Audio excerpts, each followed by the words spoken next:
And man, look at them. They're getting so many elims right now, already with 7 Sundown.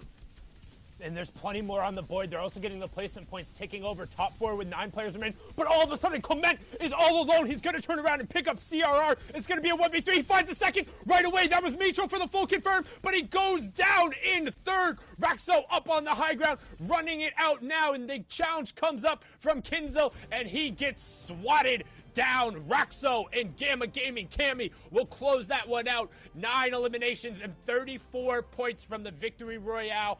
Match 6 closes out there. In a blink of an eye, before you know it, a Victory Royale is accrued by Raxo and Co. We're going to need the breakdown from Zeke, Shayo, and Reese. What you got for us, fellas? What we got, Sancho, is day 2. And we have even more day 2 teams. This is what we were talking about at the very beginning of this show. Cammy, Artur, I cannot believe they find themselves the Victory Royale. Just for clarity, they came in and ended day 1 in 14th place. And now they're going to start day number 2 with the Victory Royale and eliminations. I mean, this is exactly what we've been talking about. I'm so surprised, and gentlemen, we're going to break down kind of what went down a little bit more in just a little bit.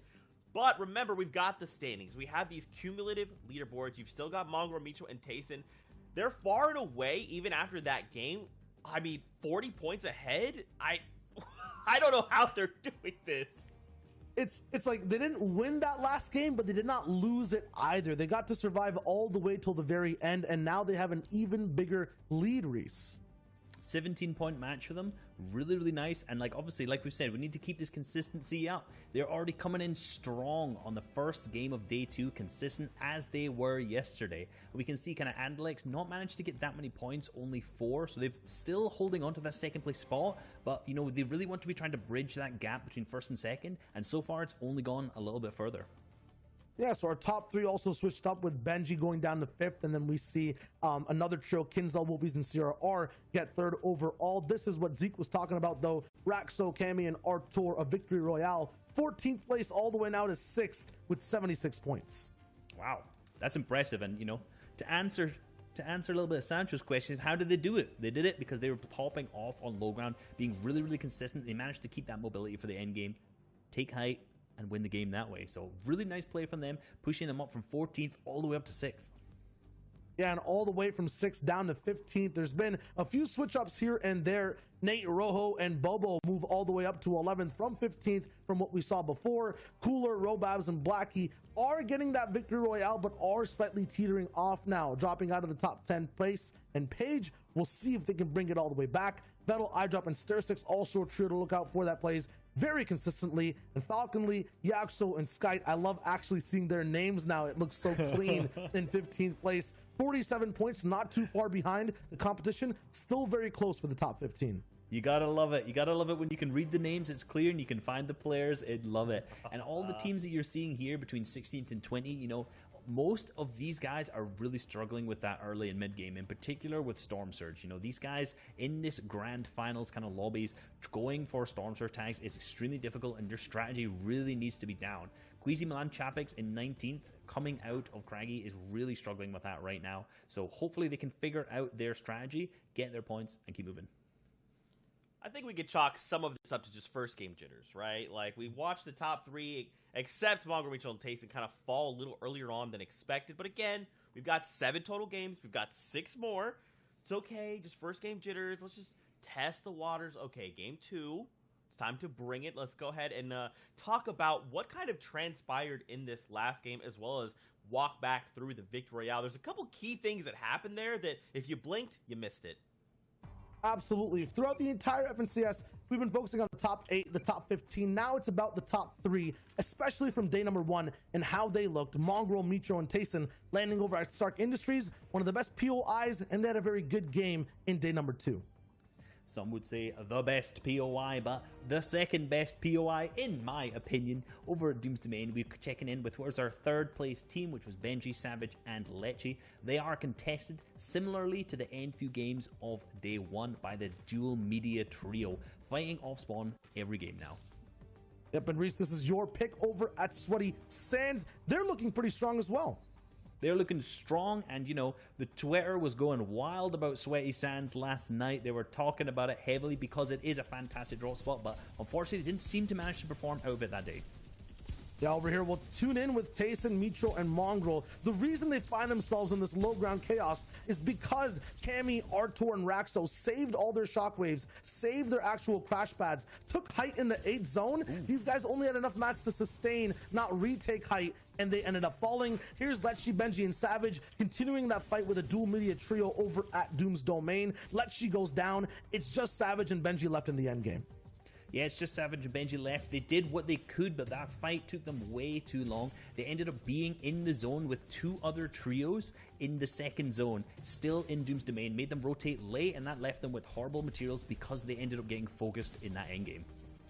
And we have Andalex, X-Squeeze, and Janice in the endgame as well. Also a little bit shambles. It looks like all these day 2 trios have improved. These day 1 type of top performers, the top 3, are looking to repeat things, but they will have to adapt to how these teams, such as Raxo, Artur, and Cammy, are closing out these games. Yeah, and like I kind of alluded to earlier, these guys took height with those shockwave plays in that last moving zone, and because Mitro, Mongrel, and Tayson did not have enough materials to maintain that high ground, they could not take it back at that point. It was secured for Cammy, Raxo, and Artur. They just continually pressured down from there on, and that was the victory royale.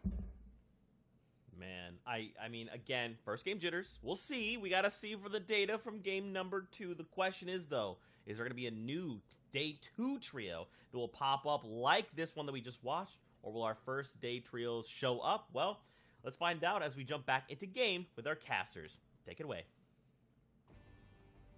So much, Zeke. I am Sancho West alongside Sundown, and it is a new day. Yes, it is. We are seeing some new trios who are trying to meet the performance of our day 1 trios. And hey, that number 2, sometimes a sequel, it can be better than the original. We all talk about movies here. Sundown, you've seen it before. And here's take a look at our game 2 of 7 here in the grand finals. And we're going to see a finish here up in the Northwest region, which is going to really favor that Doom's domain and, more importantly, that Sweaty Sands trio. Yeah, what is going on just slightly west there of the ruins? There's like 3 different teams and 3 different triangles all fighting over kind of the one henchman chest that's guaranteed in that area and a couple others. So a couple scavenger routes that are directly on top of each other. We're going to hop on board here with somebody else executing on one of those scavenger routes. This was our match number 6 winner as we turn over to now the official backside. We're on the back half of the games here. Matches 7 through 12, and right now, again, we talked about it at the start of the morning, it's who can catch Mongrel, Mitro, and Tayson. And despite the fact that this trio was able to take away the victory, they were able to sneak up there into a 4th place with 3 eliminations. So still a 17-point game coming out of them there. As you can see a little bit on how the scavenger execution kind of goes about. The key is maximizing your materials, getting enough distance covered to kind of scout where you're available to go to next, and see if there's anybody you can potentially ambush who's also running one of these routes. But so far, not going to happen, as we're going to swing back on board here to Clement, Nakos, and Floki. And we talked about this already, Sundown. This is one of those trios that were very deadly in heats. They kind of get up really quickly to get those elims. You mentioned 8 minutes or less, and they get an elim. They average about 5 elims in their qualifiers and heats. They looked really good. You picked them as well to walk away as the grand finals champion. And we had some day 1 jitters, a little bit of stumbling blocks. And now they're just seeing this new opportunity. They took a break that is so important. Now we're at that official halftime point. Just to be able to change your playbook, just to change your trajectory. And like we mentioned, it's just a shift in just a little bit. You don't have to do anything too crazy. Just a simple shift could get you back up into the leaderboard standings. And one thing to note, too, is they had just 2 really, really, really poor games where they weren't able to get into those placement thresholds. You can see on the right-hand side, each elimination being a point, but the placement starting to tick in once you're in the top 17. And for a trio like this in particular, they thrive on consistently getting placement points. They're not necessarily known for those absolutely massive over-the-top victory royales. They're more than capable of winning a game, but it's not typical for them to be getting those 15, 16, 17 eliminations VRs back-to-back. They did it in heats, though. However, now we're going to swing over to a little bit of contention going on. It's the battle here at Doom's Domain. And yet again, as we saw during the qualifier 3 rounds, Benji and Co. controlling the vault and then utilizing the secret passageways back and forth to try and get positioning over here on the north side of the house. And you can see the dual media group now trying to rotate back over here. However, all of the onus here is really going to be on Benji and Co. to take this one out. And we're seeing this engagement could be so detrimental to run. Dual Media's trio is sitting in 30th place at the moment. And day one, Benji, Mr. Savage, and Let You I think they ran them out of Doom's Domain at the very beginning, very early on. It looks like Dual Media has stepped it up just a little bit, maybe trying to take advantage of Mr. Savage, Lechi's, and Benji's slow starts. If they could shake off that slow start, maybe Benji could kind of put a run together to contest with Mongo's trio, to contest with Andalix. But right now, so far, we're just seeing another slow start here, Sundown. Just a little bit. I mean, we maybe see the early signs of it. You know what I mean? Like, I'm tasting the air, and I could taste that slow start. And the one thing to note is about the slow starts today, you think, yeah, well, we got 7 games today. That's one more than we normally get. Like, it's okay. There's time as Birdseye there gets picked up by Benji. And a nice little 50-50, able to swap over there to the Epic AR. Lechi is also going to be able to get a pick up there on the site. Benji's going to find the other one, and Lechi doesn't get converted. So saving some key resources there as well, not having to go over and utilize the reboot. We'll have to find some additional white heals if they have the bandage cannon. So not going to lose too much, but I mean, we've talked about it.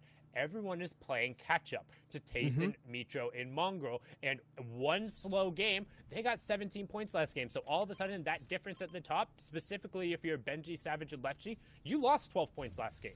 You have to make that up some way, shape, or form. And if these guys don't go down, if we don't see kind of that classic patented Mongrel over-aggression where he kind of overreaches a little bit in the early and the mid-game, and they keep getting their Storm Surge tags, I think, again, it's going to turn into a race for second. I mean, the biggest fear as well is if somebody or some trio just decided to do 50-50s and try to drop into Starks. It happened before. They did lose their spot early in qualifiers when Jazzbase Trio, who is in the grand finals, mind you, kind of contested. They kind of started to lose it, but I think that woke up MMT. That woke up this trio to let them know, look, we're going to have to understand that someone will contest us at some point. And they just obliterated Jazzbase Trio in that next day in that tournament. So that is what we're kind of watching here. It's like, will it happen? Could it happen? We already seen OCE and Link's trio slip from that first place, going all the way down to 7th place or so. It could happen, but so far, I don't taste it in the air. I only smell grand final champion here.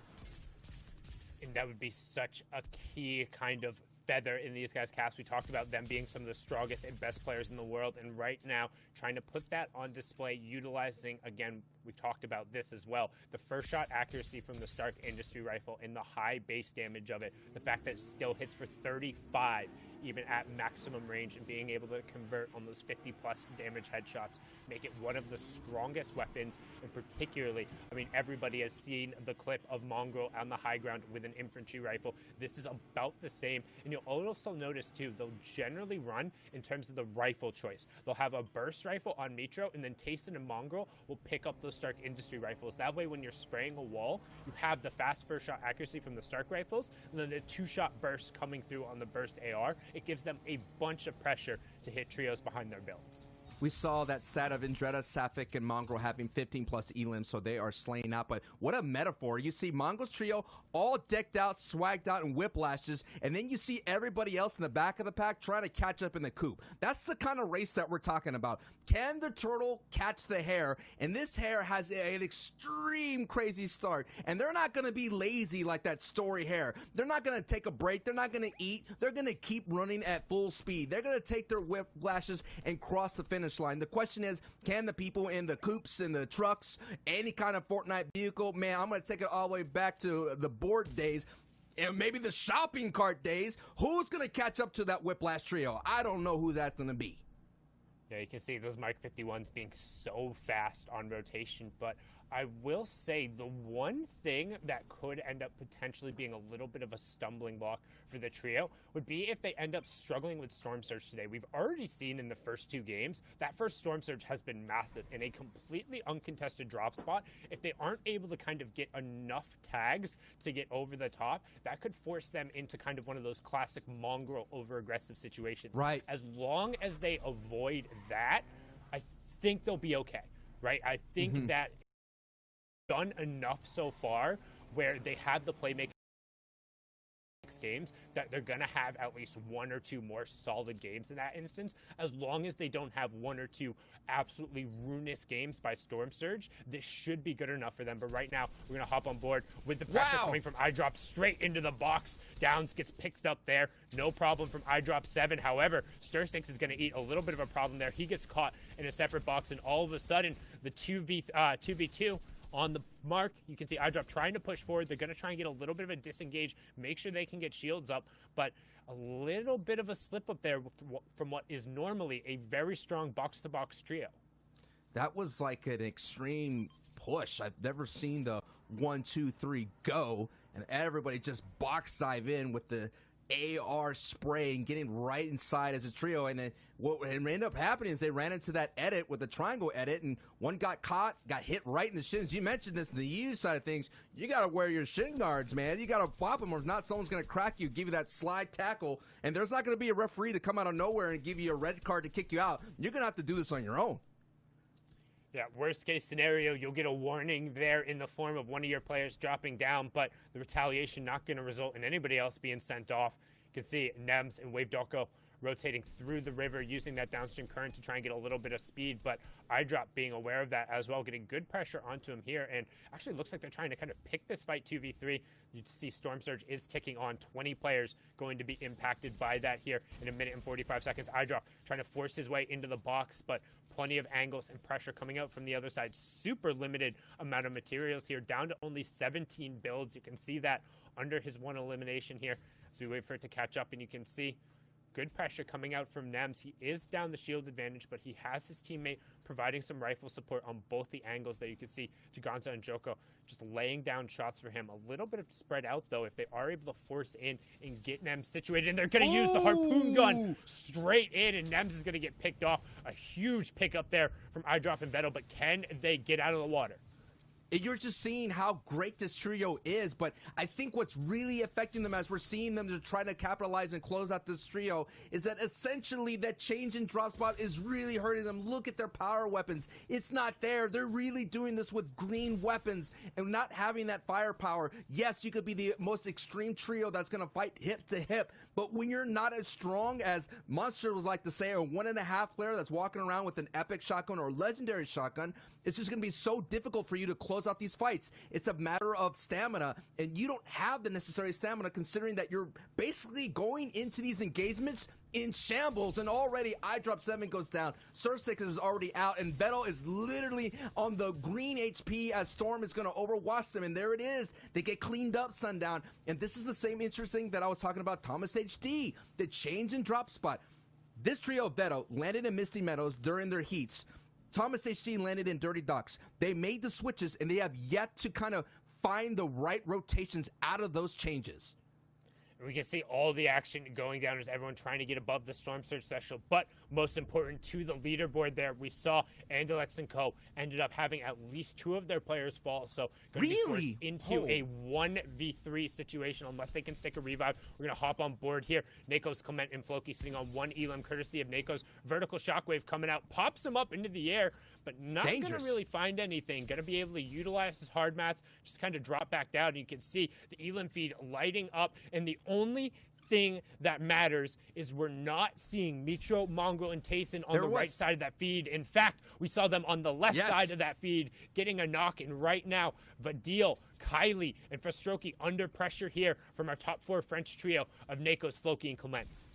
And Vidil was one of those trios that was so hot coming into the grand finals, and they just literally, just like a hot iron heading cold water, boom, just get cooled down instantly, just like that chug splash. No doubt must be feeling right now because it's so sweaty. The competition is going to get so stiff, and you're looking at here, things are going to get ratcheted up a notch. Considering Sundown, we have a Coral Castle finish in our midst, in the distance. But let's just focus in on this trio fight right now. Floki, Clement, Nakos, who's been heating up, had a great game previously.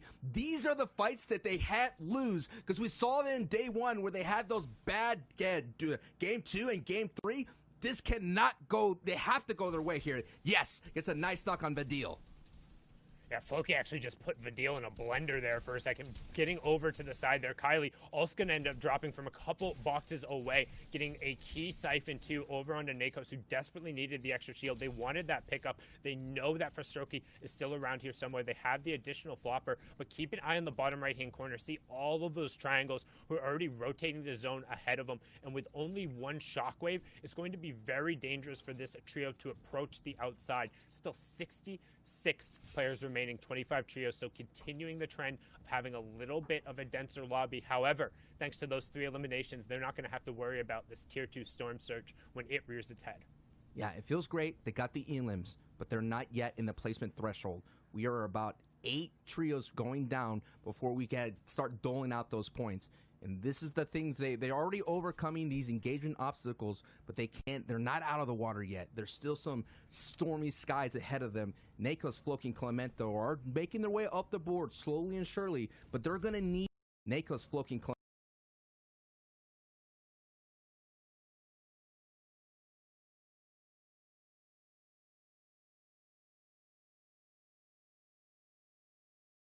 Be focused, but that's what you got to do. You're going to have to shoot back and let the people know that are doing those window edits stop shooting at me.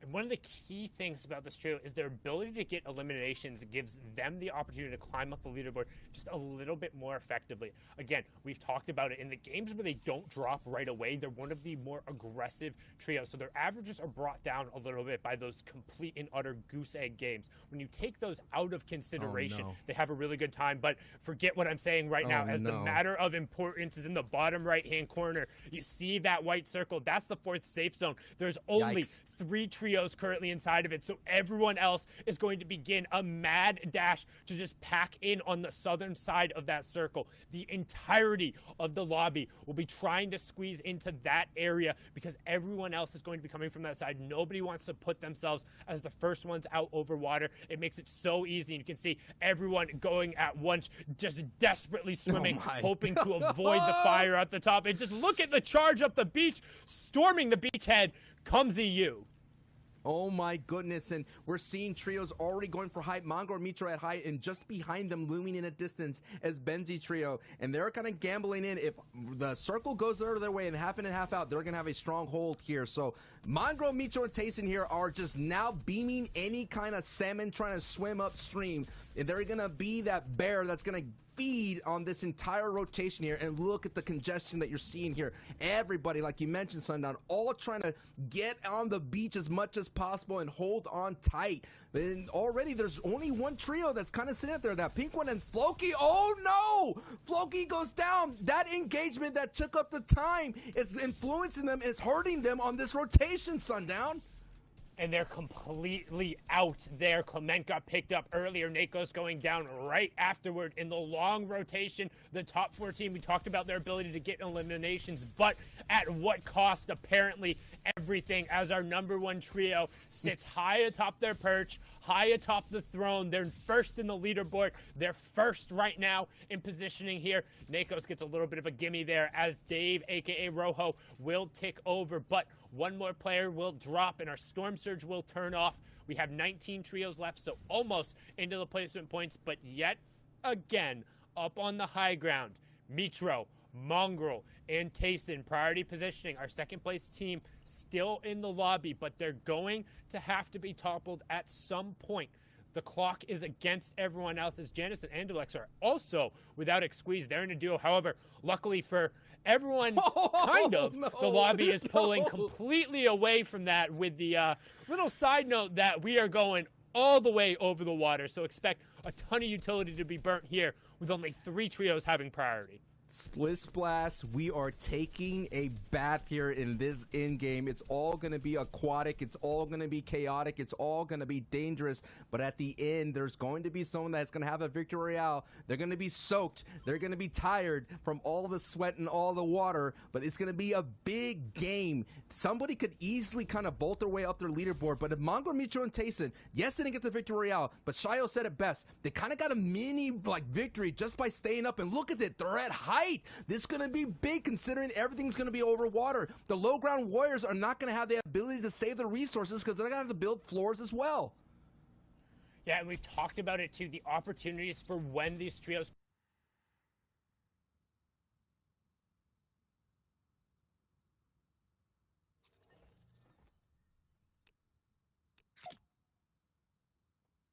pride out of our eliminated bodies right now. As you can see, 3 eliminations, everyone still trying to pack on in. And again, placement points starting to get doled out. And as we keep an eye on the top of the leaderboard, every single placement point that Tayson, Mongrel, and Mitro get effectively nullifies the placement points everyone else is getting, because it doesn't matter if you get that point, they're getting it too. They'll continue to open up that lead, and unless somebody can knock them down off of this throne, it looks like it's going to continue to be a battle for second as the 5th zone will close. We'll have our transition into the end game, and we're going to head over to the Shark, baby. Yes, and now Cammy, that was a trio that was able to knock off Mongo, Mitro, and Tayson with a shockwave play. That is the EU thing to do. No doubt, Mongo, Mitro, and Tayson know how to kind of combat that. They know the defense, and they get a good spread, and there it is. They're going to beam all these people trying to go for it. They're already going to the tip of the nose of the Shark. They're becoming the Sharks of the region. We already have a Rogue Shark, NA East, the X-Set boys, and all that. But Mongo, Mitro, and Tayson are being the alpha predators, the apex of right now in this EU region, and that is proof in the pudding, considering they're sitting on top of the leaderboard and they're looking pretty and they're looking swaggish, because right now Tayson picked up a knock in the feet, and we already seen this. Double E limbs comes from height. The E limb natality is strong with this trio.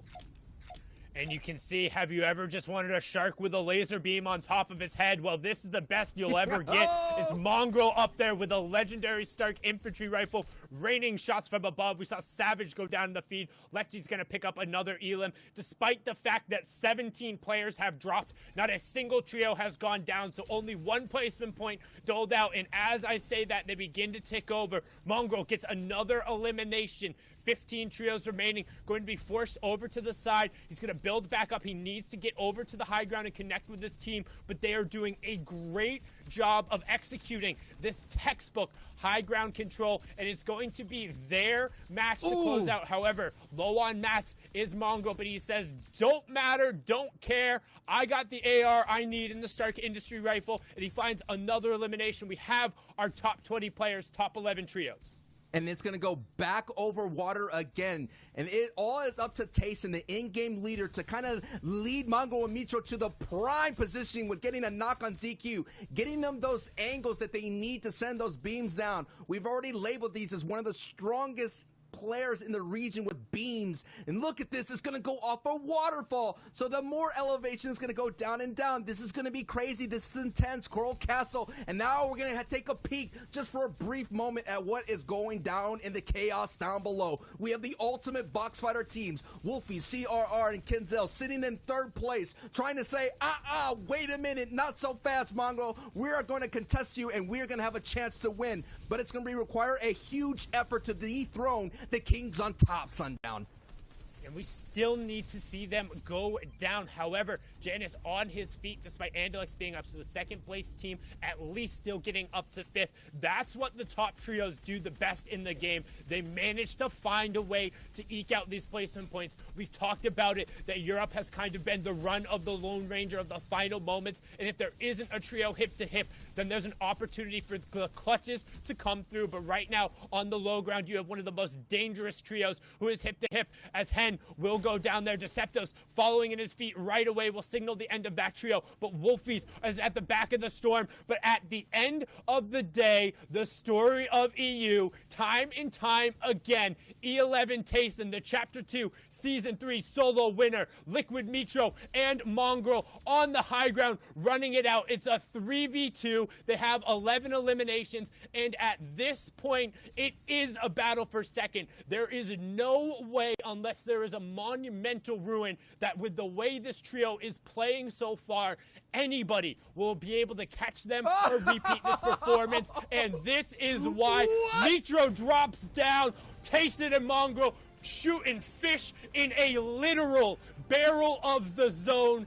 13 eliminations, 38 points. You know they're feeling it when Tyson edit downs Mitro to be the ultimate swanton bomb off the top rope, getting the big-time elims and the victory royale. Sundown. Wow, man. We all question, will Mongrel, Mitro, and Tyson have a successful hot start in day 2? And that right there, with the great consistency in that opening games, proves that they have a great chance of walking away to being that FNCS Trios champion.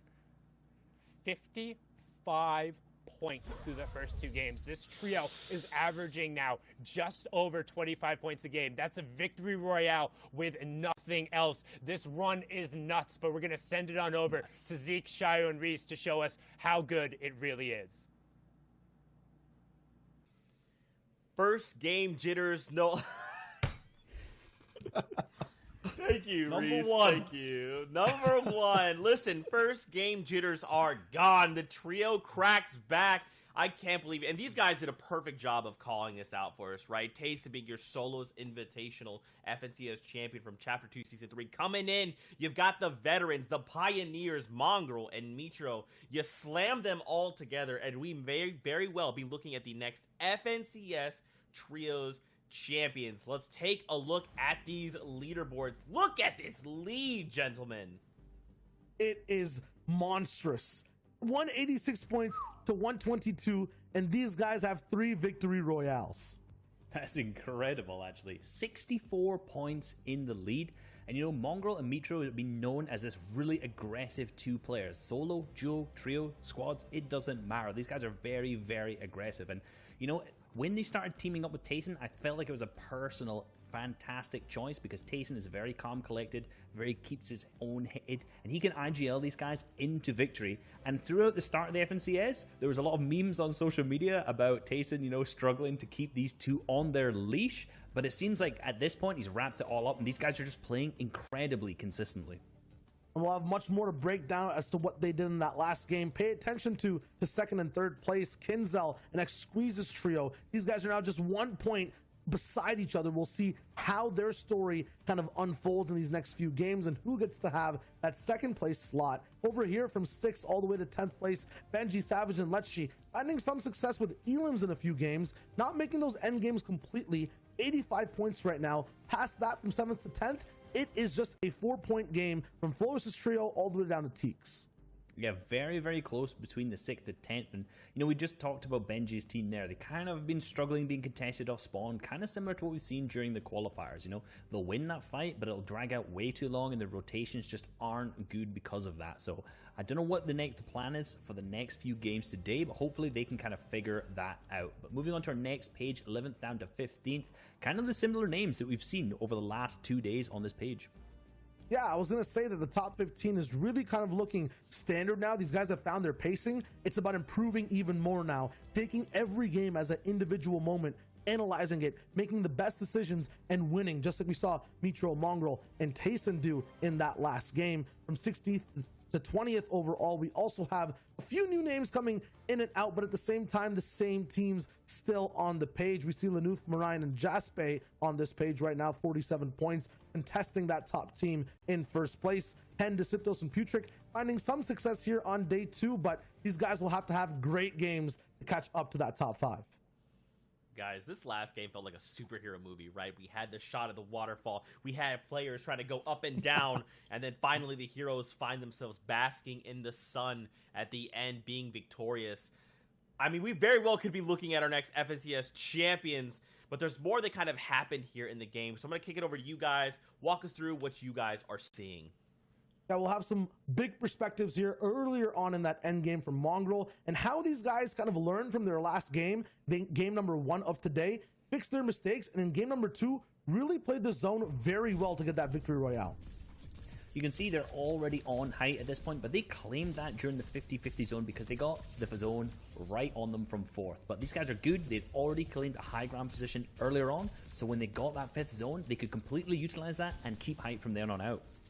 Yeah, in game 1, the mistake was kind of putting all the eggs in one basket, but not really knowing exactly where that basket stood. In this zone, there was water completely in the low ground. They were very comfortable on staying on height the whole time. Tayson here as well staying at the front. Mongrel staying in the back so he could keep tabs on any trios trying to shockwave up like we saw Artours do before. There's that water dive bomb play as Sancho called out. CRR, Kinzel, and Wolfies tried their best to play this water zone, but being on height is the best choice when you're in this type of zone, this aquatic kind of formation of what ends up happening for everyone on low. It's so hard to find your footing, and because of that, Mitro, Mongrel, and Tayson stayed high, stayed dry, and ended up winning that game with beautiful decision making. And Mitro actually, if you saw there, edited down by Tayson, which didn't seem like an accident. You know, initially when you watched that back, it seemed like Mitro was going to make the aggressive play to go pick up those eliminations. But, you know, even the top teams make a mistake at the end, accidentally editing Mitro down into the water. But because they were over that water, he was safe from fall damage, and they all managed to frag out and pick up that big victory royale. Hey, look, you just got to fake it till you make it, right? It's not a mistake if you don't call it out. It's a calculated risk, a calculated plan of attack. And when you're as far ahead as these guys, when you're as skilled as these guys, when you've been on the scene as long as these guys, they turn these L's into W's. That's just what they do. I want to see them continue with this momentum. Remember, we've got another 5 games on the day. Anything can happen, but will it? We have to kick it back over to our casters to continue the storylines, and we'll be back after this with more breakdowns. Take it away, boys. Thank you so much, Zeke, Shio, and Reese. And here we are into the match number 8. And so far, it's been all Tayson, Mongrel, and Mitro with nothing less than a 7th place finish over their first 7 matches. So incredibly well done. But already looking at the mini-map, for the first time in what feels like a long time, there's some other triangles at Stark Industries. So somebody has decided to pony up. Somebody has decided to rise to the challenge and be the David to their Goliath over at Stark Industries. We'll be keeping an eye on the elimination feed for the Southern Zone 2, right on the edge of that. Interesting to see what happens there. Hey, I don't know, man. I've been watching Ghostbusters getting in the Halloween spirit. You guys released some awesome outfits. And that is a biblical proportion type feat. That is one giant marshmallow man to overcome there. I don't know if anyone's going to be able to bust the bubble of Mongrel, Mitro, and Tayson. They are on an unbelievable ride. But one hero that may stand tall, one trio that can get that job done is Kenzel, Wolfies, and CRR. They can make things interesting. And the reason why I say that is because they could pop off with elims as well. And they've been putting it all together. We're getting some placement points, Sundown. And one thing to note in particular about the last game, you saw how he had the bandage cannon on the low ground, but being out of mats, and when you're in the water, you can't actually fire the bandage against anything. It will go all the way down to the bottom of the water. So despite being on 20 HP, he didn't have anything to kind of mark himself against, as we actually see up in the elimination feed, and Dretta picking up another early elimination there. But also, we saw Lecce end up going down as well. So another one of our power trios over at Doom's Domain struggling a little bit here off of the start. The Dual Media boys giving them everything they can handle so far here on day 2. And I gotta know, as we seen that Snipe does pick up an elim on Benji, what happened? What went down there in Stark Industry? We gotta see in a moment notice. We'll get that replay up going. Yeah, and that was Benji's full elim as well. Their trio is down. You keep an eye on that top left corner now, as we're going to see. It's an Thomas HD and Flick. If there's anybody to rise to the challenge and go after these guys, it will be them. You can see Anas already holding on to the elimination. Flick finds Mitro off of the start, and not only that, but the power weapons in their hands. You can see Tayson tries to make a little bit of an escape here, but you know they're going to ride that one down right away. Big white tags coming out there, and Flick, who accounts for 75% of this trio's eliminations pre-round or pre-zone 5, is going to find his second one here, and they're going to wrap up for the first time in this tournament. Tayson, Mitro, and Mongo go down with 0 points. They had never finished lower than 7th place before this, and that was all the way back in the first game. So now, all of a sudden, that battle for second place, everyone else gets that one opportunity to kind of, I believe the technical term is, whoop, shrink that leaderboard gap just a little bit. Oh, man. And that is the story that we have now developing. I took a look at Twitter, okay? I took a look, and Flick, all he tweeted out was a demon emote. That's all, emoji. That's all he tweeted out. Anas, he said, we should have never left. I'm telling you, the problems of switching from their drop spot. They switched from that dirty docks where they were being so strong and so prominent, and they had strong finishes. When they switched to retail row, I just think they noticed that it wasn't enough. They weren't getting their power weapons. They weren't getting all the resources that they need for their playstyle. And now they realize that, hey, man, you know, yeah, you never know. They could pop off. You never know, Sundown. And we've talked about it before as well with this trio coming through. One, they're incredible in terms of their playmaking ability. Whether it's early or late game, we've seen Flick just kind of let running. They also get a nice little Llama 210 pick up there, some extra maps, extra utility. Not that the Stark Industries team will need it after that fact, but I mean, the playmaking capability. But on the flip side of that, let's talk about kind of the mental check that's now going to put on Mitro, Mongo, and Tayson. Huge. Because for this entire competition, they haven't had to worry about sitting there in queues. They haven't had to worry about thinking who's going to come there. They haven't had to game plan something else. They haven't had to prep for somebody to come challenge them. Now, all of a sudden, not only are you eliminated in 30 seconds with 0 points, you have to sit there for half an hour, watch everyone else play outside while you're stuck there in jail. No more games for you back in the lobby. And they're out of that rhythm a little bit. They're a trio who very much kind of rides on that momentum. They're very, very emotional players. When they made the World Cup announcement back in the day, people joked about Mitro and Mongo being the loudest duo, both for the keyboard clacks and just the way they celebrate when they make their plays. But now that they've been silenced for a second, how do they react? Tayson will have the biggest challenge of them all. Will Mongo and Mitro put up that brick wall and not listen to his calls? It's going to be up to Tayson to kind of hold that ship from going capsizing completely. Giannis, Alex, and Xweez, they have an opportunity now to gain some grounds here. They are about 60-plus points away. They're certainly sitting in second place. Another trio that we took a peek in down in Slurpy Swamps was Kinzel, Wolfie, and CR. That opens up the door to gain some ground, but we're talking about a difference of about 2 victory royales and some like close to double-digit elims. That's what's going to be required, and the difference is as well is we still have plenty of games to go, Sundown. We're just barely into the second half here of the grand finals here of the FNCS trios.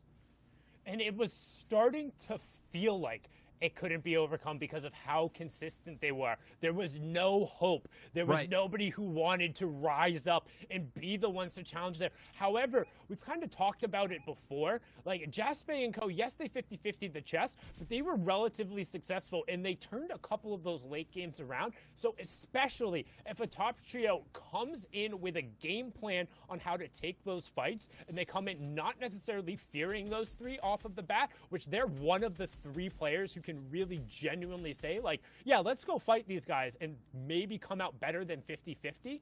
Now, all of a sudden, you're going to think, okay, Mongo really wants to get revenge there. But if they're not, they haven't had to practice this drop being contested through the first 6 or 7 games. Now, all of a sudden, 8th game, they lose it. 9th game, if they lose it again, there's going to be that seed of doubt in there. But right now, Razumi trying to get a little bit of doubt on this team, rotating away here, and a little bit of storm tags as they just remain utilizing their soft mats to get some positioning.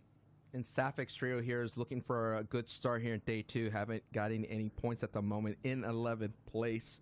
Safik has been one of our slayers here in the region, picking up 15-plus elims by himself. But Speaking of opportunities, opening the door here, it feels like, at Anas, Thomas, Stacey, and Flick have slayed the beast, right? Now all the villagers are going to have a good time to try to claim that castle up there. And Nakos, Clement, and Floki's have an opportunity to storm that castle. They're sitting in 4th place at the moment. They're still about 30 points away, so that is a victory royale. They could definitely do it in one punch, but they could slowly jab their way up their leaderboard, Sundown. I would say it's probably more equivalent to either scratching the dragon's nose and making him think for a second. Oh, okay. Like, that's where he breathes the fire out of, so he's got like a little, it's like, Yeah, hey, that's some minor discomfort. yeah. I wasn't ready for that. I'm going to come back in a moment, but like, Yeah. the villagers are celebrating. They're like, yay, we drove off the beast. Or it's like punching a did. great white shark in the face. It's like, yeah, you know what? You punched the great white shark in the face, but that shark is still in the water with you. Yeah. You showed that maybe you might be a little bit of a threat, and maybe you can punch back.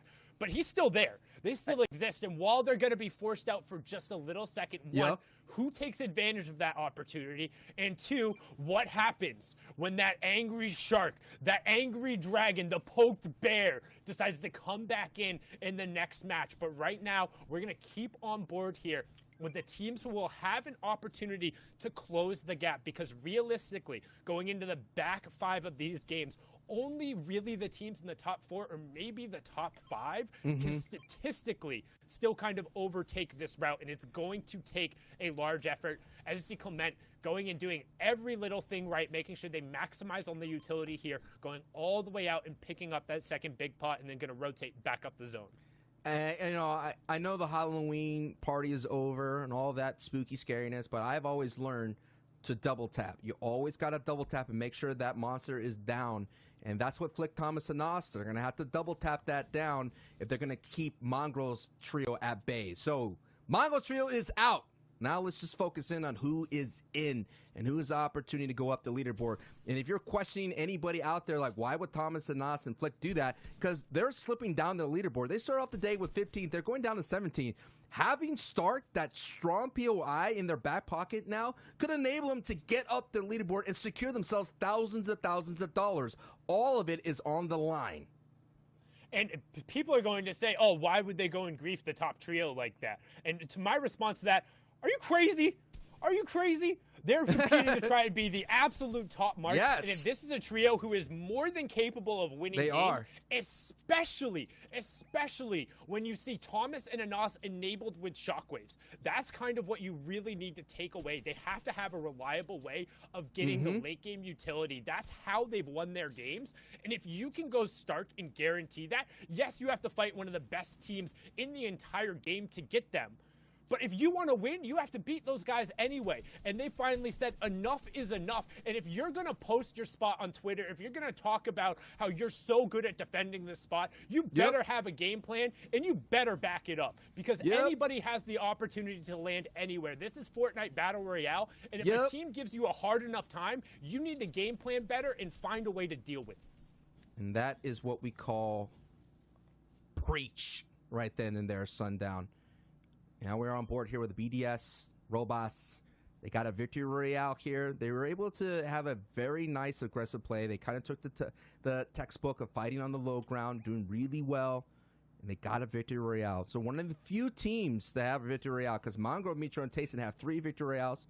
Giannis Trio has 1 victory royale. Kenzel's Trio has 1, and as well, Gamma's Cammy's Trio has 1 as well. Cammy and Co. So those are the stories that are unfolding here. And the great thing is, we can speculate all you want, but it is the competitors themselves that answers the questions. And that is what we're watching here as the drama unfolds. And the drama will pick up for Wolfies and CRR, considering Kenzel, the back-to-back DreamHack champion, goes down. And Kenzel is just like Tayson for this trio. He kind of holds it all together, considering that in DreamHack, it's a very placement-heavy format. And having that ability to kind of slow pace, passively, aggressively at times whenever you needed to get your way further into in-game, that's going to help off people like CRR Wolfies, who are known to be great opens box fighter players. But right now, we're keeping on that Storm Surge threshold on the right-hand side, just above the map. We talked about them being below it. Well, the key snipe there coming from that World Cup runner-up there, the young controller player from England. Wolfies finding a great tag and a sneaky little bullet in there onto Kira through the window, just like a true sniper would. well done to put himself above. And we talk about the little moments. That moment is so much bigger than just the 1 point on the elimination. Shedding themselves of that Storm Surge threat is going to be massive in terms of just getting positioning. As we've seen, atypical compared to what we've seen in Europe so far. There's been more and more Storm Surge pressure, and coming into Grand Finals, no team had more Elims versus Mongrels trio than Flicks, and a part of that has to do with the rotation path. They're always coming out of the East and passing that Stark Industries, and also, man, just pound for pound, they're one of the few trios who actual wall-to-wall matches up with those guys. And when we talk about kind of wall-to-wall, that's when you're in a box against somebody and not necessarily in the same space, but owning one or two walls in between you guys. These guys execute on those fights almost better than anyone in Europe. And Thomas is a superstar, had a great run in heats. Anas and Flick are right behind him as well. They're forming a very strong trio. Thomas HG had some Twitter barbs with Zexero from NA East. Thomas HG was talking about, hey, who could come over here from NA East and compete? Should I go over there? It's so interesting. We all wish we had a World Cup Part 2. Like I said, sometimes the sequels are better than the originals. We all wish that. We all wish we'd be able to settle the great debate of EU versus NA. And don't forget about the Latin American. Don't forget about the Asia. Don't forget about OCE. We're talking about Fortnite, baby, worldwide. Some of the best competitors all throwing down, and it's all happening here in this amazing month here. I cannot wait to see who's going to walk away champion here for EU, and I cannot wait to see who's going to walk away for champion in NA East, so the debate's going to kick up back up again. You can see right now we're hopping on board here with that second place team on the leaderboard who's going to try and take advantage of that opportunity to shrink that leaderboard and shrink the lead of that top trio. But I'm glad you mentioned something about Latin America, because if there's an international land, we've seen just how good King can be in those circumstances. But right now, all the focus is on Europe as Xqueeze, aka MCES, Duck on top there, finds a nice little knock and some key shots on players trying to rotate in. Now, this positioning, we've talked about it time and time before, it's called the gatekeeping position. When you're in the safe zone and pressuring players who have the zone at their back, or either already into it and need to make it into the new safe zone. It's where a lot of teams who had the foresight to rotate earlier are able to get key opportunities to pick up eliminations. And you can see right now, Duck on top doing a great job spraying down shots there, having control of the pieces in the area, and now trying to locate where that weak member is. And we're seeing already the rest of the lobby, seems to heating up at the right moment. Hen picks up a knock right there in the Elam feed, so that's going to be huge for them. Now that we know that the big monsters are out of the game, that's just going to make everyone play a little bit more loose. It's like all of a sudden the parents are not watching anymore. The kids are going to run rambunctious. The Rugrats are going to do what they do best, and that's going to be an opportunity that they have to capitalize. You're going to have a big pop-up game here if you're Analyx, Xqueeze, and Giannis, if you want an opportunity to get that first place. And I mean, we're all going to have to keep an eye on. We talked about moments leading to bigger moments, and that moment of the opening engagement from Thomas, Flick, and Anas getting out Mongrel is causing so much waves throughout the entire time. And look at that. Analyx, Giannis have someone on the ropes in that back half. Let's take a look at the overall picture here and see who's going to have a strong position going forward. This is going to be a very interesting in-game, considering we have a lot of water and Lazy Lake POI in the distance.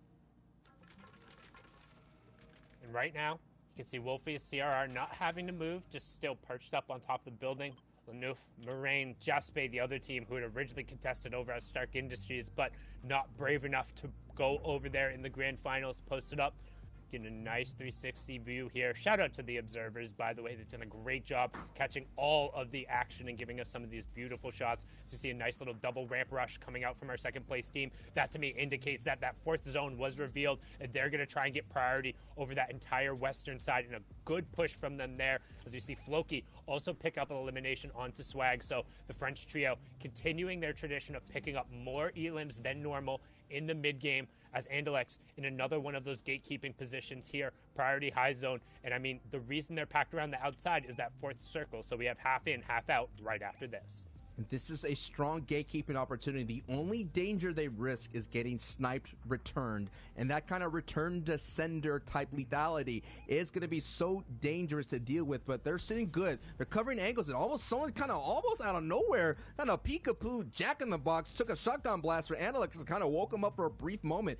You got to be careful here. You have those edits open, the greed sets in, and we've been seeing time again. Benji gets sniped in the back various times. We saw a highlight where Thomas HD was able to sneak up on him, and they had a harpoon snipe play.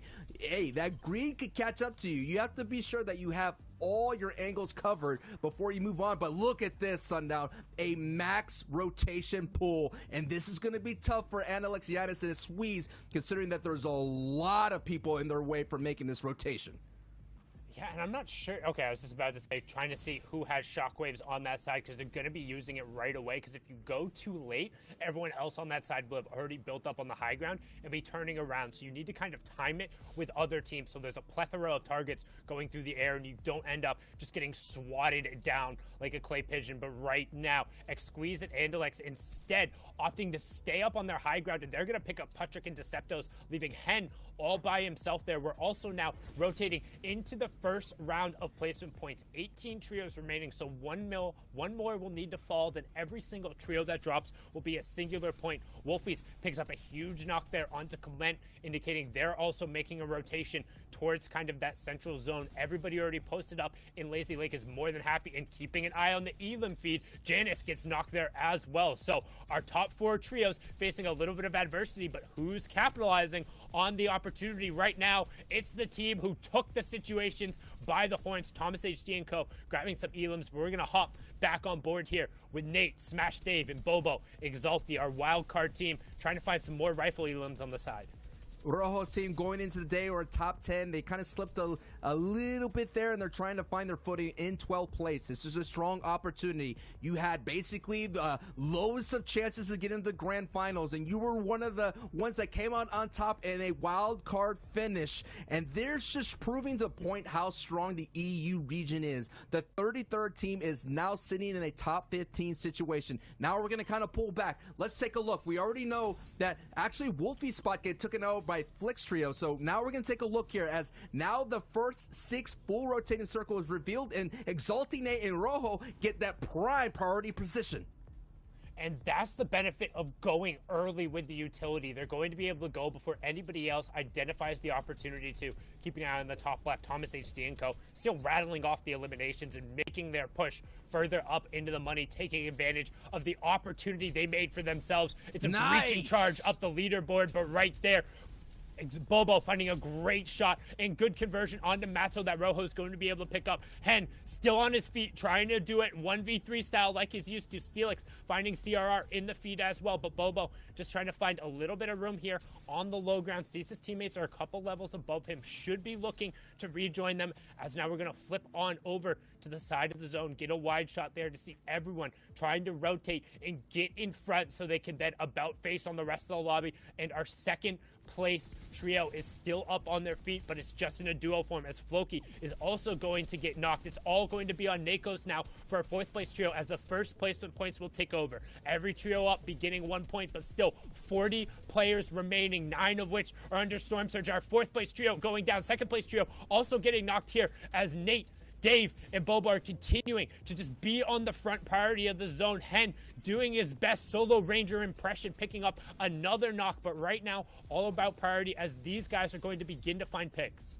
We're going to see a new name at Hype very shortly, considering Mongo Trios is out. They went out at the very beginning. This is the wild card on the low ground, working as a unit, doing really well. They're trying to find space control. They don't have much of it, considering there's a lot of enemy builds, but they're going on the storm side of things, so they're going to be able to save as much as possible. A nice pickup by Nate right there is going to go back into the storm to pick up those valuable loot. Now we're going to get a point and see and look at who's at the mid ground, who's at second height, who is at the low ground. It looks like Nate Exalti, actually Bobo going down. So it's going to be Nate to Rojo right now. And Rojo is really low. So all of it's going to be back time for Nate, considering that he has a strong power weapon. He has some crash pads, so he can cause some destruction. And now Nate is going solo dolo. Steely picks up an Elam. Heatsy picks up an Elam. And Steely and Hen picks up a knock. And Hen is still up. And Nate picks up an Elam. Everybody's trying to capitalize that, knowing that the big dogs are out of this match here, Sundown.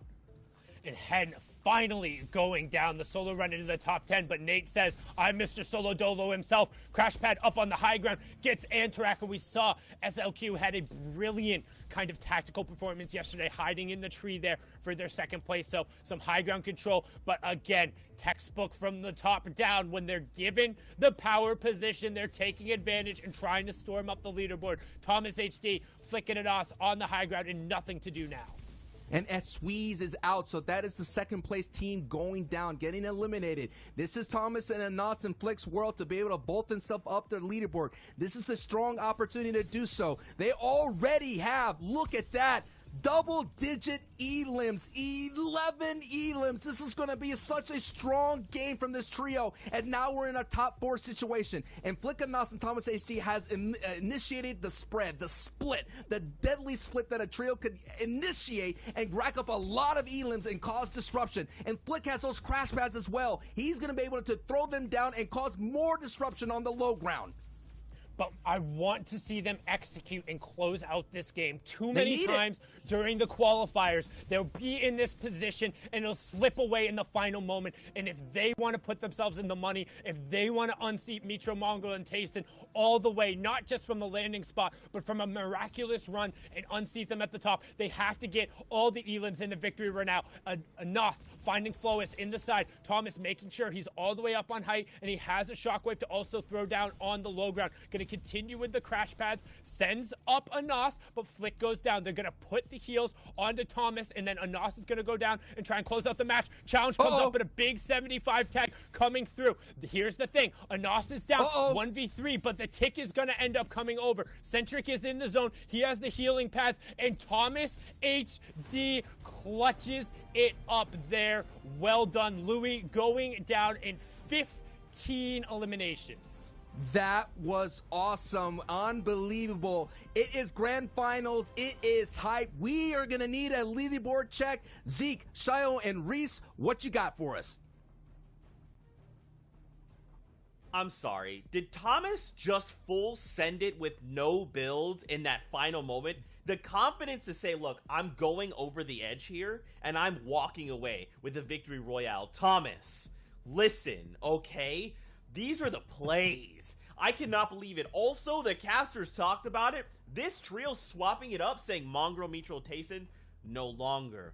We are the new Kingslayers on the turf. We will find you on your POI. We will claim it as our own, and we will walk that through to the victory royale. A massive 40-point game swing, and now they are looking to contest in that top spot. Can they keep doing this, though? Shy, if they could keep this going, if they could keep shutting them down, we could see them walk away the victors.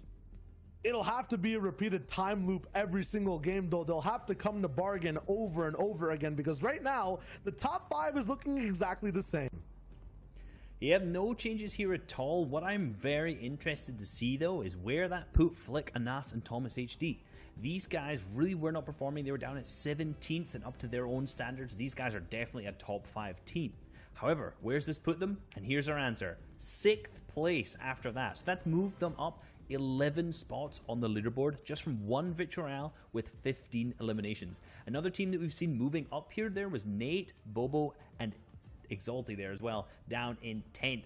These guys have moved up from 12th. I meant Rojo instead of Exalti. I said his name twice, but these guys are fantastic. They've moved up there from 5 eliminations, 5th, and we saw Nate going into a little bit of a solo endgame. He came 14th in the solo FNCS, so he's capable of that clutching, and that was really showing there in his gameplay. Yeah, but Sundown said it best. It doesn't matter how many elims these guys get or if they just get the victory royale. It has to be everything. It has to be a combination of both in one game, done multiple times if you want to hit that top 5. Even with such an impressive game there from Flick, Anas, and Thomas HD, it only puts them in 6th, and they were all the way down here from 16th, 15th to 20th. So any of these teams, if they want a shot to push forward, get there in the top spots at the end of day 2, have to play perfectly repeatedly, and that is a tall ask. Yeah, you know, some of the teams that we've seen here, 16 to 20, I kind of mentioned it last time. They're just struggling that early and mid game. If you look through their game history, a lot of them are going around that 25th, 24th slots. And this is, if you see this in the leaderboards, usually means that they're going down to Storm Surge. You know, they didn't have enough tags, and then they have to try and take a dumb fight that they didn't really need to. Yeah, but now we have a little bit of a tournament on our hands because it's not guaranteed that the first place team of Mitro, Mongrel, and Tayson has a game to play every single time off drop for free. Stark Industries is one of the most polarizing drops that can fights where they just end in a matter of 5 seconds. Guys, this is very scary because you got to think about it. This time, it went Thomas and Trio's way. But this next game, especially if they're looking to contest them game after game, if they are the ones that fall and then Mongrel, Mitro, and Tayson turn around and get a victory royale, this could really stunt their overall placement and like lessen the amount of prize money they could walk away on the day. We have a tournament on our hands. You said it the best. Now let's talk about what we have watched in this game, the change up of the drop spots. Break it all down for us. It was Thomas, the hype tank train engine we were looking at in that last game. From the beginning, we saw it happen on stream, but let's look at it again. Making the last-ditch effort decision to contest one of the strongest spots on the map, to contest the first place team, and win it without anyone going down. My goodness.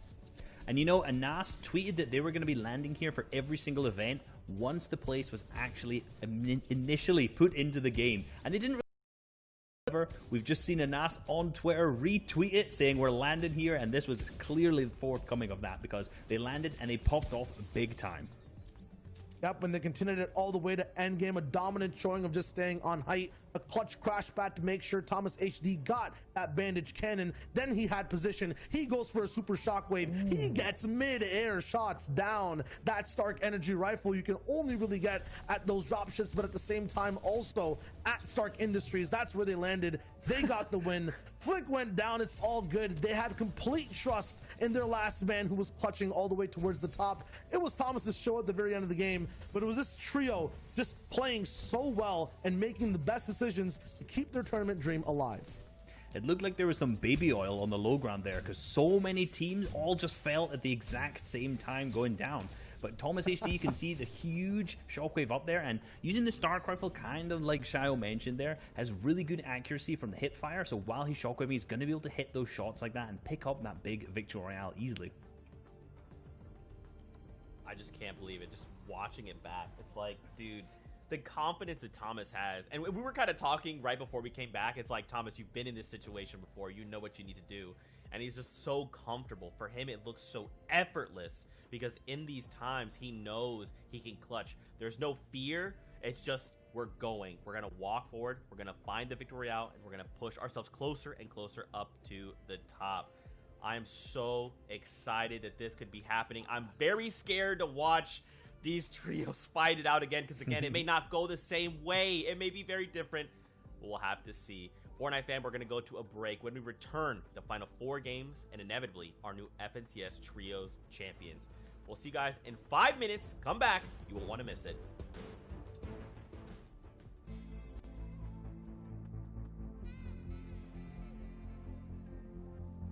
What's going on, Fortnite fam? Reese back with another video, and in today's video I want to cover Height. We're going to be using Zayt, Saf and Stretch as an example, and one of their games where they picked up a victory royale from Qualifier 3 Round 3 of the FNCS. Across the 12 games, these guys picked up 4 victory royales, and they hold Height in an absolutely textbook way, so let's dive into that.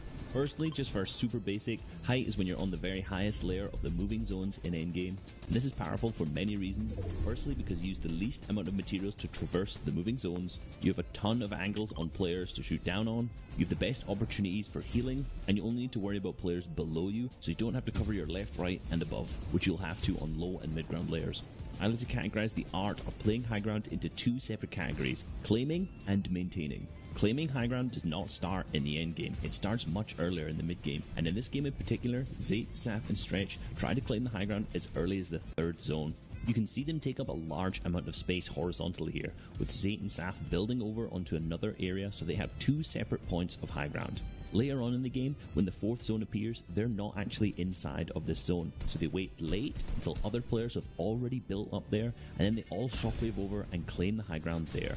The only reason that these guys get to the highest layer in fourth is because they'd already set themselves up on a higher layer in the third zone. This allows them simply to just shockwave over and claim it. From here on out, our team's goals switch up from claiming high ground to maintaining it. Really, they're not looking for a huge amount of eliminations here. Their main goal is just to ensure they are the only ones on height. They do this by shooting at other players who have built up in other areas of the zone to around equal levels of them, and also by looking down, looking at players who are 1 or 2 layers below them, and pressuring these guys to make it seem like there's no chance that they're going to claim height over Zayt, Saf, and Stretch. You can see that the fifth zone is almost max distance from where they are now, so this is where Zayt, Saf, and Stretch are going to need to start claiming the high ground again. Zayt hits a beautiful snipe on one of the opposing players at the opposite height, so this is an immediate flag that our team should now just go and grab that height, because these guys are going to be on the defensive, trying to pick up the res on this teammate, and aren't going to be focusing on maintaining that high ground. What Zayt does is he actually shockwaves over to another layer of builds and then builds out into the zone to create a different area of high ground. Then, once this is solidified, Saf and Stretch both then come over onto this high ground, and then Zayt actually goes over to the other layer of high ground where he sniped the player and builds up here. This is exactly the same thing we saw in the third zone, where they've claimed 2 separate layers of high ground. They do this because they give absolutely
closer. This is game 9. We have a total of 4.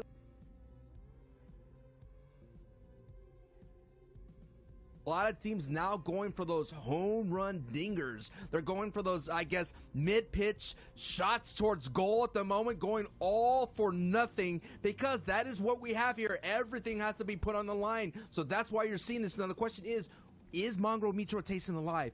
Are they still up? Can they still build on their lead? Because already that gap is closing.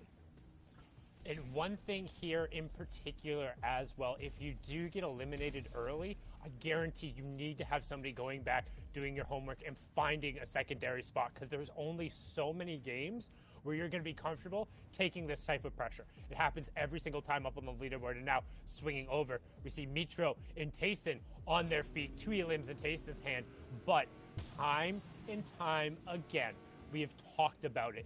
This trio struggles without Mongrel. They have yet to find any amount of success when he goes down early. He is their playmaker, and despite just how strong the other two in their own right, it seems like they really struggle to find ground as a duo.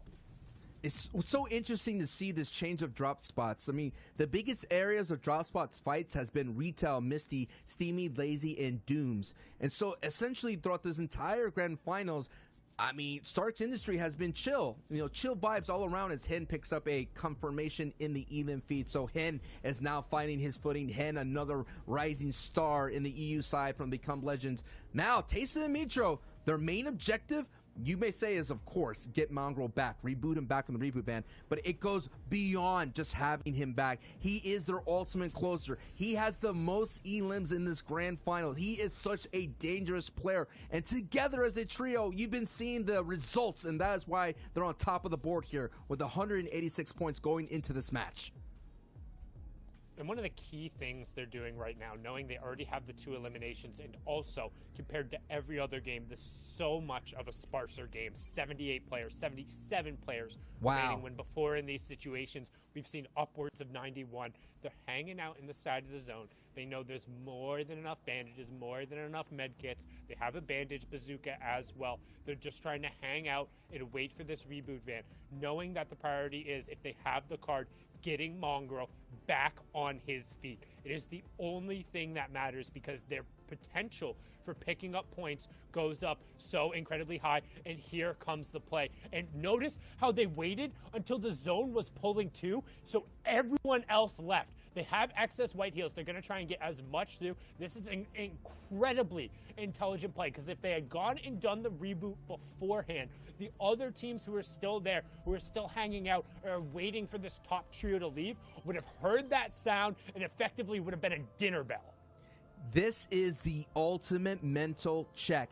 Every champion goes through adversity. That's what makes you a champion. Like Dwayne Wade said, that 3-time NBA champion.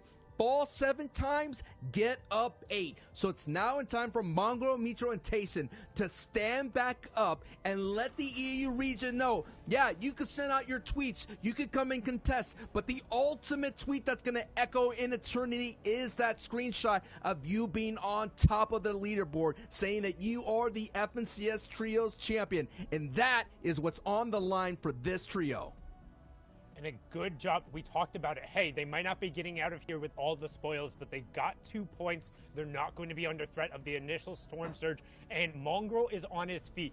That's all that matters. Yes, the white HP is going to be a little wanting. Yes, they're going to be lacking on shields, but because of the bandage cannon and because they're doing such a late rotation, there's going to be a minimal amount of pressure on them here. So this is realistically going to allow them coast to at least a little bit of a safer endgame. And if you don't completely wipe them out, it's not good enough.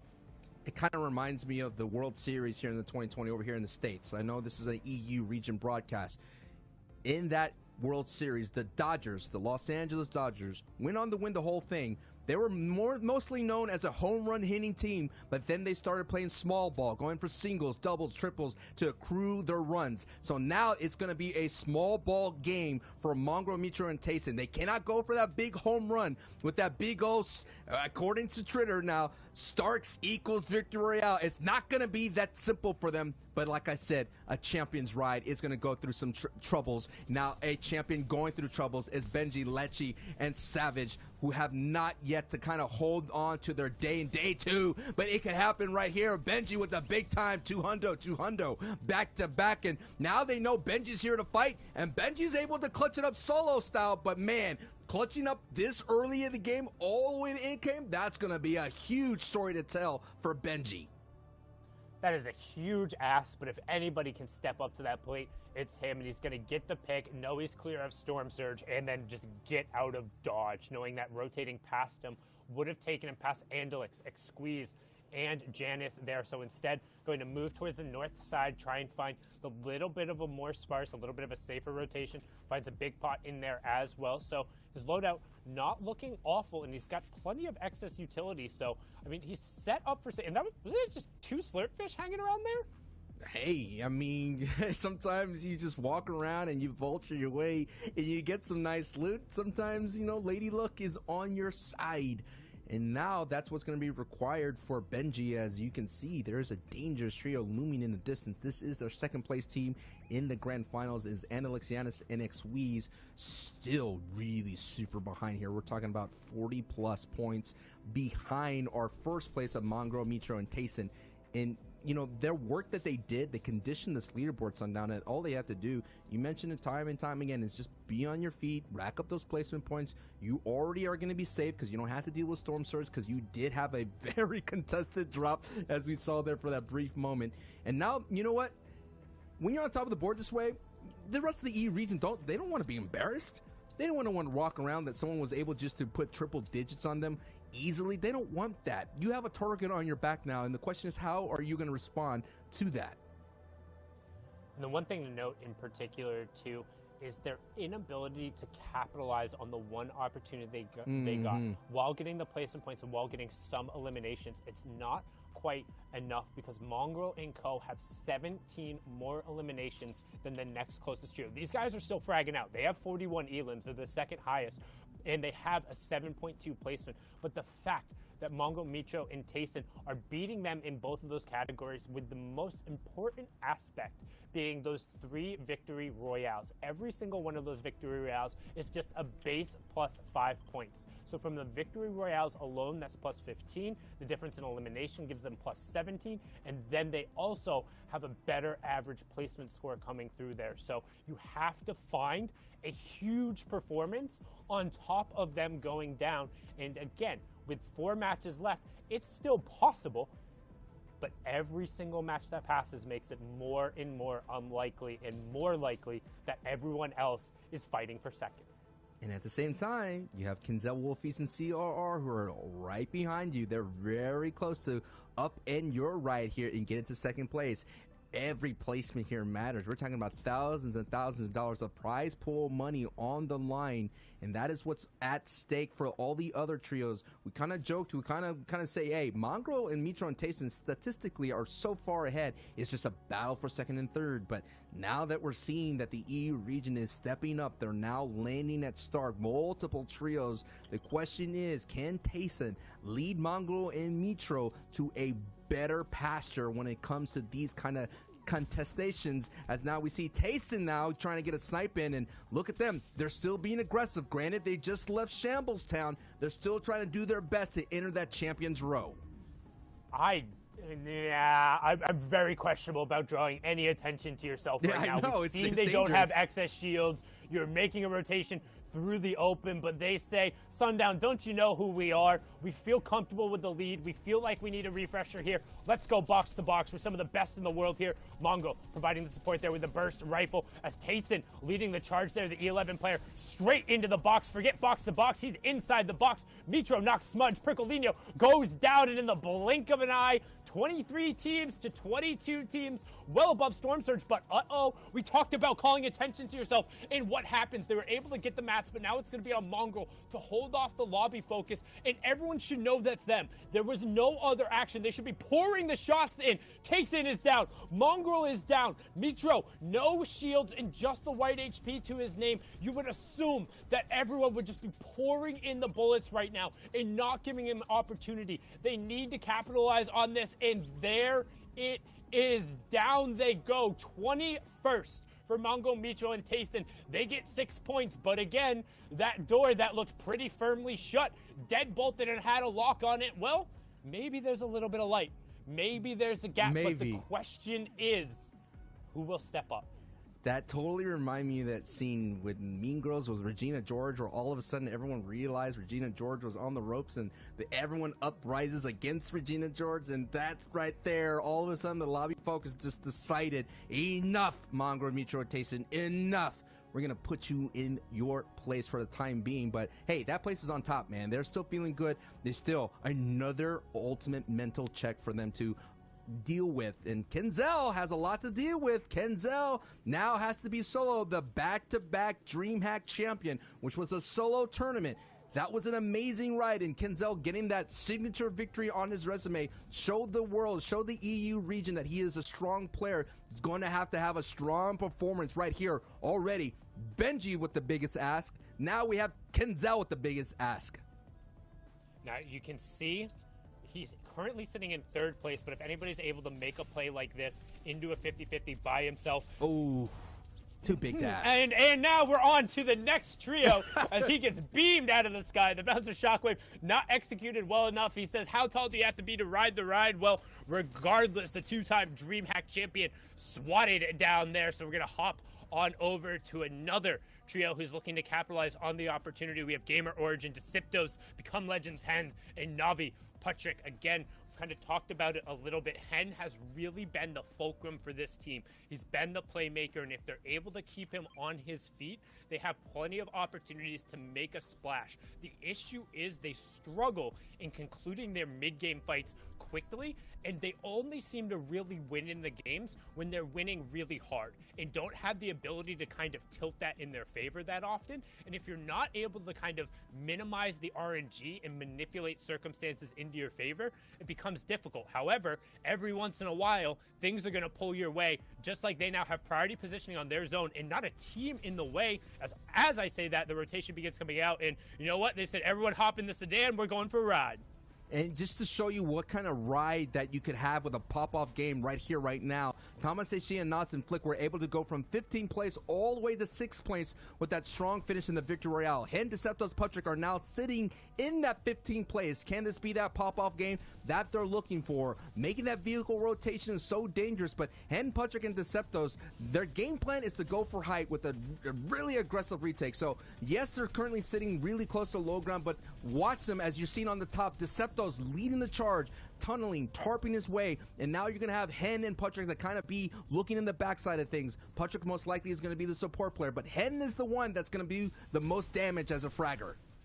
And the one thing to note right now is they actually don't have any utility to go up. No crash pads, no bouncers, no shockwaves. What they do have is floppers. Oh, so look to try and find some picks or find a play there. They find Analyx and grab the body, huck him back, see if there's anything there. Shields sorting through. What they're looking for is a way to go up, because as you talked about, that's when they do best. And what they get from that is a crash pad, and that's going to signal the alarm. You hear it in the background. It's going off right now, and another down coming through. Navi Patrick finding the elim on the box-to-box. Deceptros is going to be the one who's able to confirm it there. And all of a sudden, with only one elimination on the low ground, they're going to turn it into 3 and some utility to potentially make a play. Crash pads and floppers in the inventory.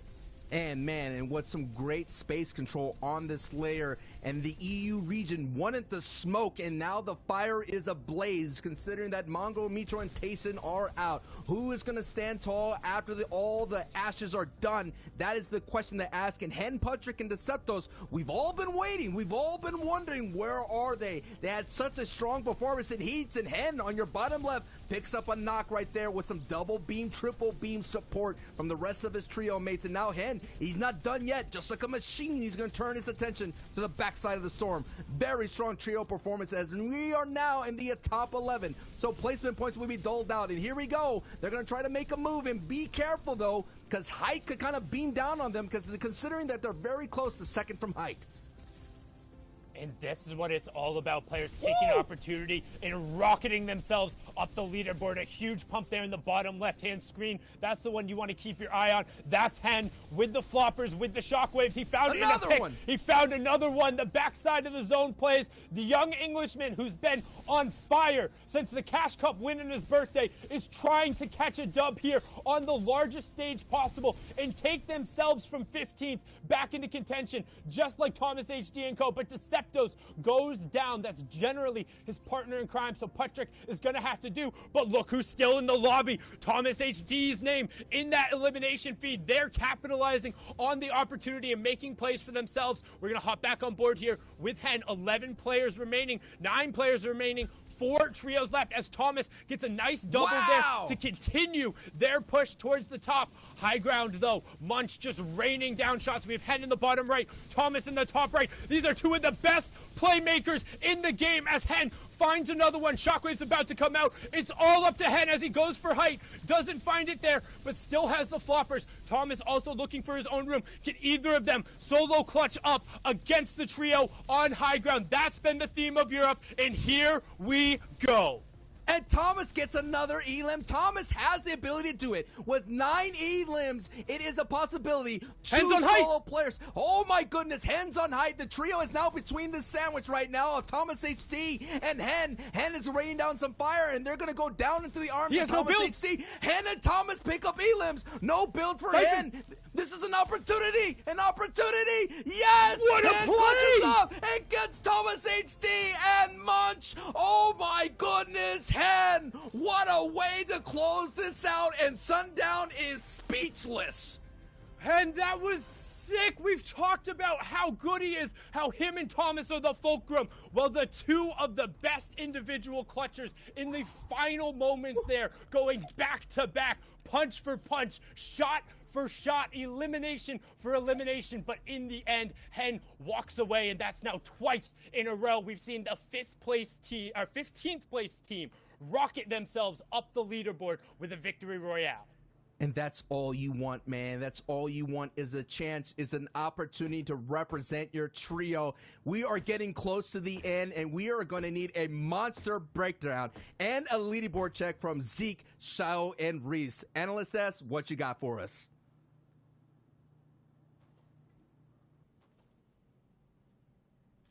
Bro.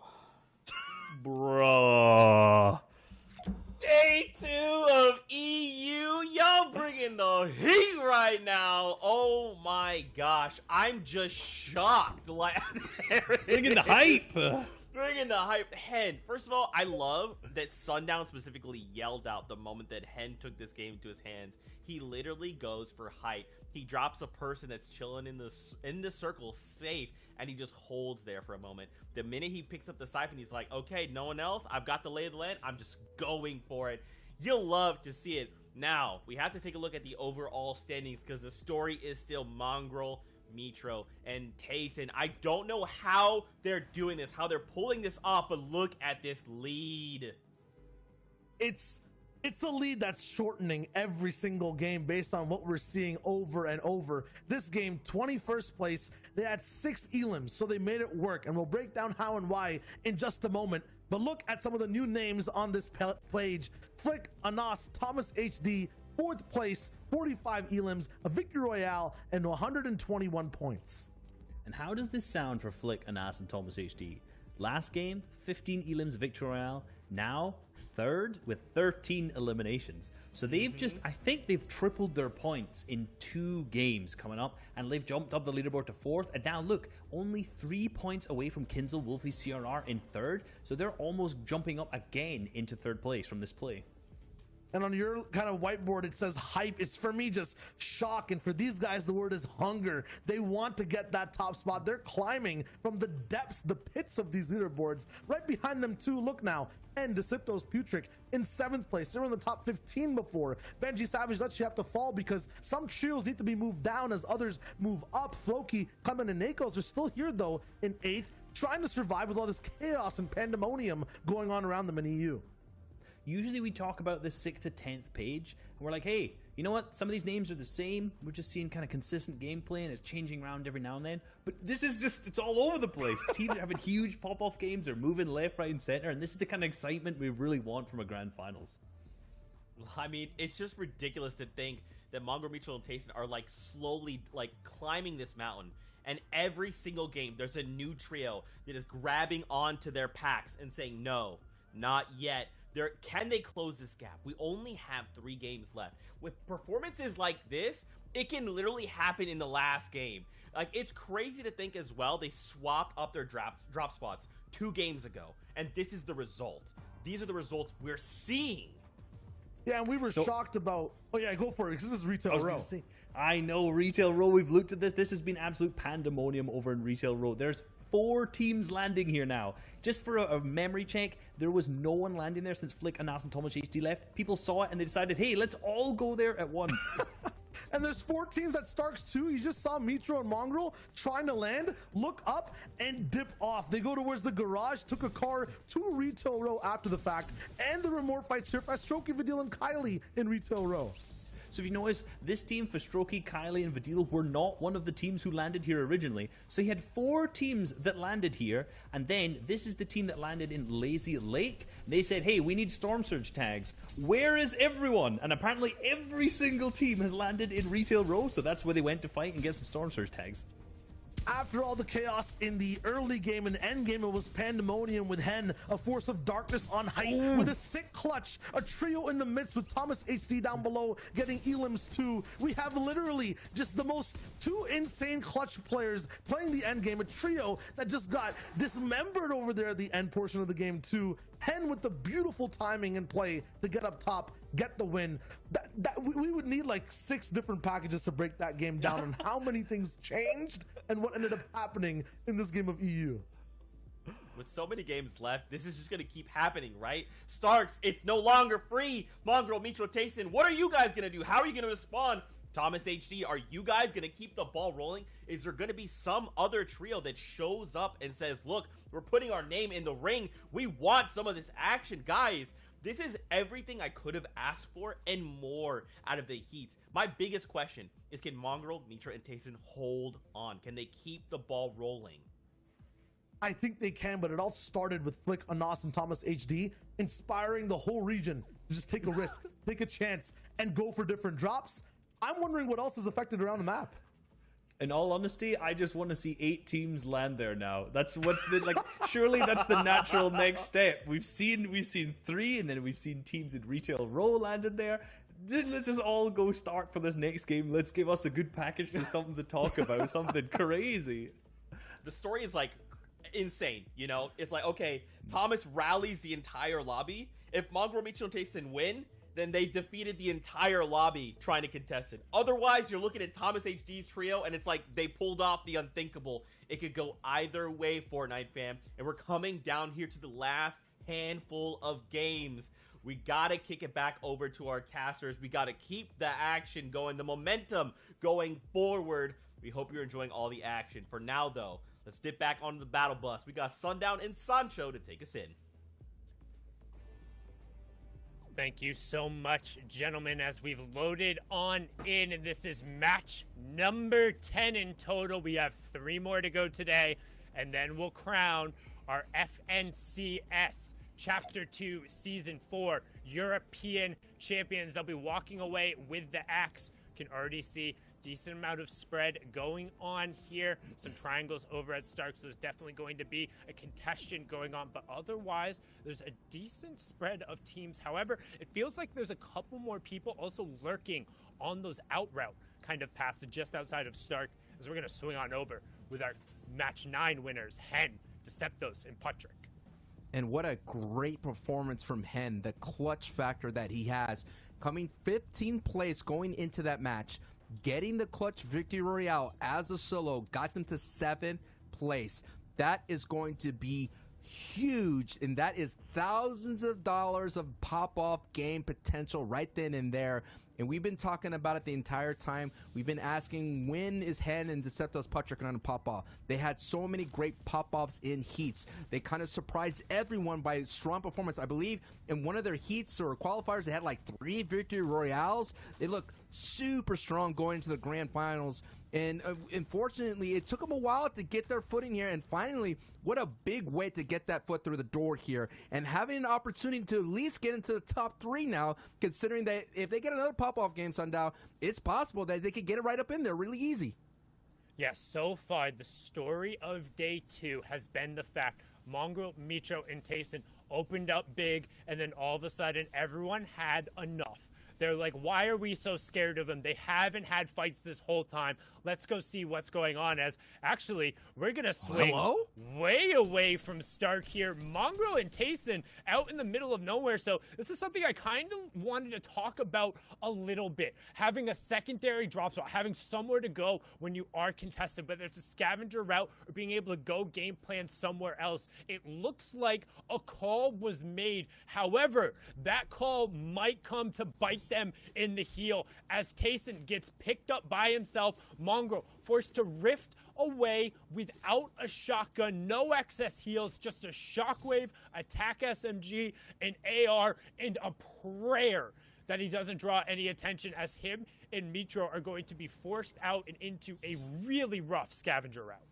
This kind of reminds me of that Pikachu meme. It's like you post that you have the power POI, and they're like, we have this uncontested, come and take it. And all of a sudden, when Trio starts showing up and contesting you, you got that Pikachu surprise play. It's like, whoa, wait a minute. I wasn't expecting this. You gotta expect this. It is kind of what happens in most FNCS competitive play. When someone builds a big lead, the only way to slow them down is to contest, and it's to fight. As you're seeing in the feed, the Dual Media and Co. picking up a knock on Benji. So that is another contestant spot that we're seeing, that we're watching here. But the story is, can Mongrel and Mitro survive this mental test? We all know mechanically in game they know how to rocket, they know how to slay, they know how to box fight. But a big important factor in FNCS competitive is their mental.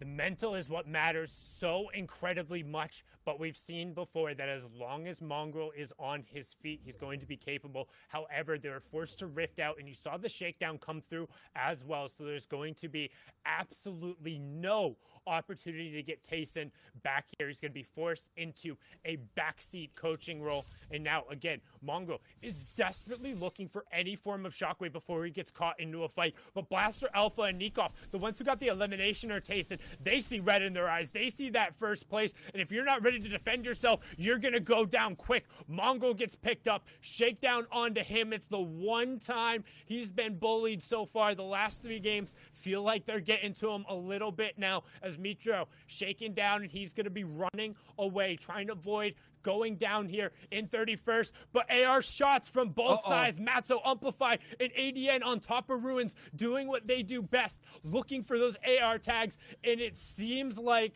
3 games in a row, Mitro, Mongrel, and Tayson, and you know what? He gave it up. He said, if I'm going down to the Train H boys over there in the Ruins. You took my other 2 teammates. We'll give 1 point over there, but that is tough. And again, hey, I'll say it one time. If you're in first place there, if you have the only spot with a vote, and then a team is able to win, or not win, but at least push into the top 3 twice in a row with double-digit eliminations, you better have a backup plan.